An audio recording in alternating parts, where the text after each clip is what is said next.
Bonjour Lise Bernard. Bonjour Philippe, bonjour tout le monde. Au sommaire de votre journal des médias. Que du nouveau, les nouvelles règles du CSA pour décompter le temps de parole, le nouveau maître de cérémonie des Césars, le nouveau représentant de la France à l'Eurovision Junior, les nouveaux candidats à la reprise du journal La Provence, un nouveau documentaire lumineux et instructif sur Public Sénat et une nouvelle émission sur Europe 1. Waouh, mais d'abord les audiences qu'ont regardé les Français hier soir. Ils ont regardé la nouvelle saison de Munch. C'était la saison 4 sur TF1. 5 millions de téléspectateurs. Un bon retour pour cette série. 23,6% de part d'audience. Le deuxième épisode tombe à 3 870 000 téléspectateurs. Mais la part d'audience reste stable. Deuxième M6 avec le meilleur pâtissier au plus bas depuis le début de la saison 10 en nombre de téléspectateurs. 2 millions de téléspectateurs seulement. 11,6% de part d'audience. Et puis troisième, France 2 avec Envoyé spécial qui fait un record de saison, 1 930 000 téléspectateurs, 9,7% de part d'audience. Culture Média. Le CSA vient de présenter les règles pour le décompte du temps de parole dans les médias à partir de janvier et pendant la campagne présidentielle. Des règles pour garantir le pluralisme des opinions dans les médias audiovisuels. Des règles qui vont se dérouler en 3 temps. D'abord, à partir du 1er janvier, ce sera le principe d'équité, c'est-à-dire que le temps de parole dépend du poids politique, c'est-à-dire des résultats aux précédentes élections, des sondages d'opinion, du nombre d'élus dans le parti, etc. Seront décomptés le temps de parole des candidats et des proches, mais aussi le temps d'antenne, c'est-à-dire les séquences qui leur sont consacrées, les commentaires de sondage par exemple, à condition que ces séquences ne soient pas explicitement défavorables aux candidats. Deuxième étape, au mois de mars, l'équité est là renforcée, c'est-à-dire que ce temps de parole et d'antenne doit être décompté dans les mêmes conditions de programmation. Ça veut dire qu'il y aura 4 tranches horaires et il faudra que ce temps d'équité soit respecté à chaque fois dans ces tranches. 6h, 9h, 8h, 9h, 18h, 18h, minuit, minuit, 6h. C'est-à-dire que les médias qui invitent un candidat dans une matinale, par exemple à la radio, ne pourront pas compenser en invitant un autre la nuit. Enfin, dernière étape, l'égalité. Là, le mot se comprend par lui-même de fin mars jusqu'à l'avant-veille du premier tour, puis entre les 2 tours. Le même temps à la seconde presse, j'ai bien compris. On connaît donc le nouveau maître de cérémonie des Césars. Nouveau, pas tant que ça. Antoine Decaune reprend les rênes de la soirée pour la 10e fois et la dernière, dit-il, en tous les cas debout. Il est celui qui a le plus animé cette cérémonie. La 47e édition aura lieu le 25 février prochain en direct de l'Olympia. À lui de tenter de relever les audiences au plus bas l'an dernier, après une édition très politique, décriée aussi, handicapée, on peut le dire quand même, par le peu de films sortis à ce moment-là à cause du Covid. France 2 vient d'annoncer le candidat à l'Eurovision Junior pour la France. Qui, pour succéder à Valentina, grande gagnante de la dernière édition, ce sera cette année un jeune garçon, Enzo, âgé de 13 ans, avec son titre Tic Tac.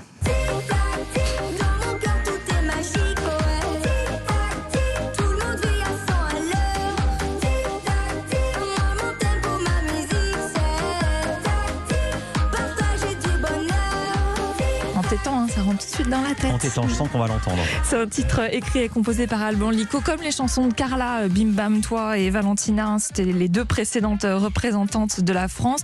Enzo, qui est un grand fan de l'Eurovision, précise France 2. Il le regarde depuis tout petit, ce concours. Il chante aussi depuis toujours et ces dernières années, il avait pris l'habitude de poster des reprises des chansons sur ses réseaux sociaux. Certaines vidéos atteignent d'ailleurs les 200 000 vues. Et celle-ci, Tic Tac, il aura le plaisir de la chanter sur scène en France, puisque le concours a lieu à Paris cette année, comme on a gagné la précédente édition. Et puis ce sera devant des millions de téléspectateurs le 19 décembre prochain. 2 candidats à la reprise du quotidien La Provence. Oui, le journal marseillais appartenait en grande partie à Bernard Tapie, décédé il y a moins de 3 semaines. Hier, ils sont 2 candidats à avoir officialisé vouloir acquérir ces 89% détenus par l'homme d'affaires lors d'un conseil économique et social extraordinaire. Xavier Niel, déjà propriétaire depuis 2019 de 11% du capital du journal, il avait négocié d'ailleurs avec Bernard Tapie un droit de préemption sur le reste du capital et une clause d'agrément qui lui permettrait de refuser tout nouvel entrant. L'autre repreneur potentiel, c'est CMA-CGM, un groupe de logistique et de transport maritime, plus important employeur de la ville de Marseille, qui met d'ailleurs en avant une volonté d'accroître l'ancrage territorial et régionales de la Provence. La procédure d'appel d'offres se termine le 30 novembre prochain.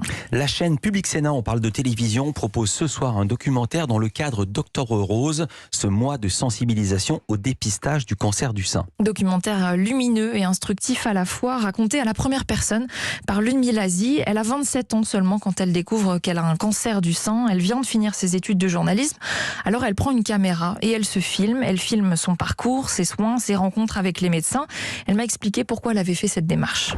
J'ai rapidement eu envie de comprendre ce qui m'arrivait. J'avais envie de trouver de l'espoir aussi. En fait, d'avoir un but, de continuer à penser à l'avenir, d'avoir cette caméra avec moi et de filmer, d'enregistrer ce que je vivais au fur et à mesure, m'a permis de mettre la distance avec la maladie. C'était moi qui vivais ces choses-là, mais à travers peut-être cet écran aussi. Et je sais que parfois, je regardais les images que j'avais tournées plus tard, et il y a eu des moments où je me disais « Ah oui, en fait, je suis vraiment passée par là ». Comme quoi, c'était peut-être aussi une protection, un moyen de me protéger et de mettre de la distance avec le cancer. Et puis rapidement, elle va s'allier à un réalisateur, Nicolas Bourgoin, pour en faire un documentaire. Ensemble, ils vont aussi aller à la rencontre d'autres jeunes femmes atteintes du cancer du sein. Des jeunes femmes comme elle, autour de la trentaine, car oui, ça existe aussi chez les jeunes femmes, et c'est bien ce que ce film veut raconter. 3% des femmes de moins de 35 ans sont touchées par un cancer du sein. Ça reste une minorité, mais il y en a quand même beaucoup, et puis certainement de plus en plus, puisque les médecins avec qui j'ai échangé avaient plutôt tendance à me dire qu'ils en voyaient de plus en plus. C'est important d'en parler et de savoir que ça touche aussi les jeunes. Lorsque j'ai appris que j'avais un cancer du sein, j'étais très surprise, puisqu'on n'en entend pas parler. Malheureusement, il existe encore trop souvent des retards de diagnostic concernant les jeunes femmes, puisqu'elles sont parfois malheureusement pas prise au sérieux.